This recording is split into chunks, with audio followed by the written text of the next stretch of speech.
ലാലേട്ടൻ അനുമോളുടെ കൈ പൊക്കുന്ന സമയത്ത് കണ്ണുകൾ നിറഞ്ഞുകൊണ്ടാണോ എന്ന് അറിയില്ല, എനിക്ക് ചിലതൊന്നും കാണാൻ പറ്റില്ല. പിന്നീട് ഞാൻ റീക്യാപ്പ് ചെയ്തൊന്ന് കണ്ട ശേഷമാണ് എനിക്ക് മനസ്സിലായത്. എൻ്റെ പൊന്നോ, അനുമോൾ കപ്പെടുക്കുമ്പോൾ കൈ പൊങ്ങുന്നുണ്ടായിരുന്നില്ല. ചിലരുടെയൊക്കെ ഭയങ്കര സങ്കടം. എന്ത് പറ്റി എല്ലാവരും ഒന്നും ഞാൻ പറയുന്നില്ല, 1-2 പേരുടെ. അതിൽ ഒരാൾക്കാണെങ്കിൽ ഒട്ടും കൈ പൊങ്ങുന്നില്ല, ബാക്കിയുള്ളവർക്ക് കുറച്ചെങ്കിലും കൈ പൊങ്ങുന്നുണ്ടായിരുന്നു. അസൂയ കുശുമ്പ് തലക്ക് പിടിച്ചിട്ടുണ്ടല്ലോ. ഇങ്ങനെ ഉണ്ടാവോ മനുഷ്യന്മാരല്ലേ? നിങ്ങൾ ശ്രദ്ധിച്ചായിരുന്നോ? എന്തായാലും അടിപൊളി. ഇവരുടെയൊക്കെ കൈയടി ആർക്ക് വേണം? ലക്ഷക്കണക്കിന് പ്രേക്ഷകർ കൈയടിച്ചു അനുമോള് കപ്പെടുത്തപ്പോൾ അല്ലേ. ഞാൻ പറഞ്ഞു വരുന്നത് മറ്റാരല്ല, ശൈത്യയുടെ കാര്യമാണ് കേട്ടോ. ശൈത്യ കൈയടിക്കുന്നേ ഉണ്ടായിരുന്നില്ല. അനുമോൾ കപ്പടിച്ചു, എല്ലാവരും എഴുന്നേറ്റ് നിന്നു, എല്ലാ കണ്ടസ്റ്റൻസും എഴുന്നേറ്റ് നിന്നു. ശൈത്യ മാത്രം അവിടെ ഇരിക്കുകയാണ്. ഞാൻ വിചാരിച്ചു കാലിനോ ഡാൻസൊക്കെ കളിച്ചതല്ലേ, അപ്പോൾ കാലിന് വയ്യെന്ന് കരുതി. കൈ അടിക്കാത്തപ്പോഴും ഞാൻ അങ്ങനെ കരുതിയത് കൈക്കും കാലിനും വയ്യായിരിക്കും, കാരണം ഭയങ്കരമായിട്ട് ഡാൻസൊക്കെ കളിച്ചതല്ലേ. നന്നായിട്ട് തന്നെ കളിച്ചു കേട്ടോ, ഡാൻസൊക്കെ അടിപൊളിയായിട്ട് കളിച്ചു. അപ്പോൾ അതുകൊണ്ട് കയ്യും കാലും ഉളുക്കോ അങ്ങനെ എന്തെങ്കിലും സംഭവിച്ചു എന്നാണ് ഞാൻ കരുതിയത്. പിന്നെ അനീഷിന് ലാലേട്ടൻ കൺഗ്രാറ്റ്സ് പറഞ്ഞപ്പോൾ കൈയടിക്കുന്നുണ്ടായിരുന്നു. അപ്പോൾ എനിക്ക് മനസ്സിലായി കൈക്ക് പ്രശ്നമൊന്നുമില്ല, മനസ്സിനാണ് പ്രശ്നം എന്ന്. എന്തായാലും എല്ലാവരുടെയും സ്വഭാവം മനസ്സിലായില്ലേ. മനസ്സിൽ റിവഞ്ച് വെച്ചുകൊണ്ട് നടക്കുന്നത് നമ്മുടെ നെഗറ്റീവ് ഹോർമോൺസ് കൂടുതൽ ആക്റ്റീവ് ആകും. അത് നമുക്ക് തന്നെയാണ് കേട്. നമ്മൾ ഹാപ്പി ആയിട്ടിരിക്കുക. ആർക്ക് കപ്പ് കിട്ടിയാലും എന്താ, നമ്മൾ ഹാപ്പി ആയിട്ടിരിക്കുക. നമ്മുടെ സുഹൃത്തല്ലേ, അല്ലെങ്കിൽ നമ്മുടെ കൂടെ 10-35 ദിവസം താമസിച്ച ഒരാളല്ലേ, അവർക്കല്ലേ കപ്പ് കിട്ടി. അപ്പോൾ സന്തോഷിക്കണ്ടേ. അതിന് പറയുകയാണെങ്കിൽ ലക്ഷ്മി ഞാൻ സമ്മതിച്ചിട്ടോ, വീട്ടിൽ വെച്ചിട്ട് ലക്ഷ്മി അനുമോളും തമ്മിൽ എന്തൊരു വഴക്കൊക്കെ ആയിരുന്നു.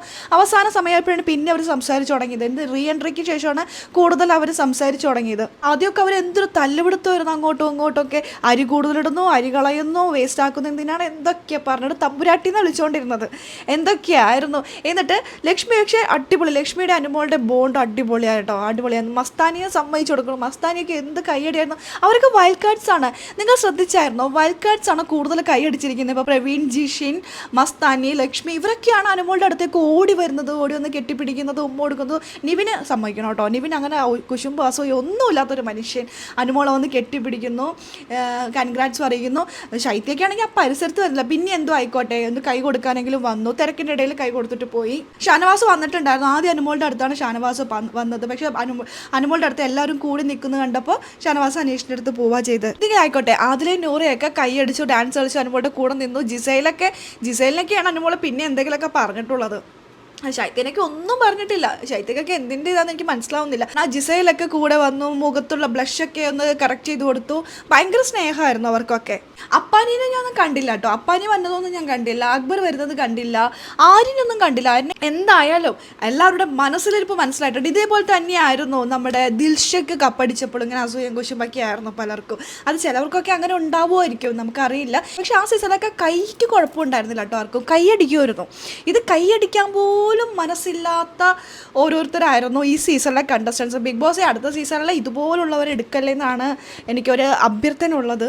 അസൂയക്കും കുശുമ്പിനും മരുന്ന് കണ്ടുപിടിച്ചിട്ടില്ല. അതുകൊണ്ട് നമുക്ക് ആ വിഷയം വിടാം. അവരെക്കുറിച്ചുള്ള ടോപ്പിക്ക് നമുക്ക് നേരത്തെ പറഞ്ഞ നമ്മുടെ നെഗറ്റീവ് ഹോർമോൺസ് ആക്റ്റീവ് ആവും. എന്തിനാണ് വെറുതെ അതൊക്കെ ആക്റ്റീവ് ആക്കുന്നത്? അനുമോൾ കപ്പടിച്ചു. പിന്നെ അനീഷിൻ്റെ കാര്യം എടുത്ത് പറയുകയാണെങ്കിൽ അനീഷിൻ്റെ വീട്ടിലേക്ക് വേണ്ടിയിട്ട് അനീഷ് മൈജിയിൽ അപ്ലൈ ചെയ്തിട്ട് അതുവഴിയാണല്ലോ കോമണറായിട്ട് വന്നത്. അപ്പോൾ മൈജിയെ സംബന്ധിച്ച് അഭിമാന നിമിഷമാണ്. അനീഷിൻ്റെ വീട്ടിലേക്കുള്ള എല്ലാ ഗൃഹോപകരണങ്ങളും മൈജി സ്പോൺസർ ചെയ്തിരിക്കുകയാണ്. അനീഷിൻ്റെ ഭാഗ്യം. ടോപ്പ് 5 എല്ലാവർക്കും പ്രൈസ് കൊടുത്തിട്ടുണ്ട് കേട്ടോ മൈജിയുടെ വക. അനുമോൾക്ക് കാറ് കിട്ടുന്നുണ്ട്. സത്യത്തിൽ അനുമോൾ ലോൺ എടുത്തിട്ടാണ് കാറ് വാങ്ങിയിട്ടുണ്ടായിരുന്നത്. എന്നാൽ ശൈത്യ റീ എൻട്രിക്ക് ശേഷം വീട്ടിൽ വന്നിട്ട് പറഞ്ഞൊരു കാര്യമുണ്ട്, അവൾക്ക് കാറിന് ലോണൊന്നുമില്ല, അവൾക്ക് വീടിന് ലോണൊന്നുമില്ല എന്ന്. ഇപ്പം അത് അച്ചട്ട് പോലെ സത്യമായിരിക്കുകയാണ് കേട്ടോ. അനുമോൾക്ക് പുതിയൊരു കാറും കിട്ടി, ലോണില്ലാത്ത കാറ് പൈസ കിട്ടിയിട്ടുണ്ട്. ഫ്ലാറ്റാണ് സാധാരണ കൊടുക്കാറ്, പക്ഷേ ഫ്ലാറ്റിൽ എപ്പോഴും ഡിലേ വരുന്നതുകൊണ്ട് കോൺഫിഡൻറ്റ് ഇപ്പോൾ ക്യാഷാണ് കൊടുക്കുന്നത്. എന്തായാലും നന്നായി, ക്യാഷായിട്ട് തന്നെ കിട്ടുമല്ലോ. ക്യാഷും കിട്ടും, വണ്ടിയും കിട്ടും. ഇപ്പോൾ പറഞ്ഞ പോലെ ലോണില്ലാതെ കാര്യങ്ങളൊക്കെ പോകും. ശൈത്യയുടെ നാവ് പൊന്നായിരിക്കട്ടെ അല്ലേ. ചിലവർക്ക് ഇതിന് ഗുളിയം വരിക എന്നൊക്കെ പറയില്ല, കറക്റ്റ് ആവുക എന്ന് പറയില്ലേ. ചിലവരൊക്കെ നാവ് അങ്ങനെയാണ്. ഇങ്ങനെ പറയട്ടെ എന്നേ. എൻ്റെ സന്തോഷം അനുമോൾ കപ്പടിച്ചത് മാത്രമല്ല, എനിക്ക് അടുത്ത സീസണിലും പറയാമല്ലോ, ഞാൻ എല്ലാ സീസണിലും സപ്പോർട്ട് ചെയ്ത ആൾ തന്നെയാണ് വിജയിച്ചിരിക്കുന്നതെന്ന്. അതായത് season 3 Manikuttan, season 4 Dilshar, season 5 Akhil Marar, season 6 Jinto, season 7 Anumol, season 8 ആരായിരിക്കും അത് നമുക്ക് അപ്പം നോക്കാം അല്ലേ. എല്ലാം കാത്തിരുന്ന് കാണാം.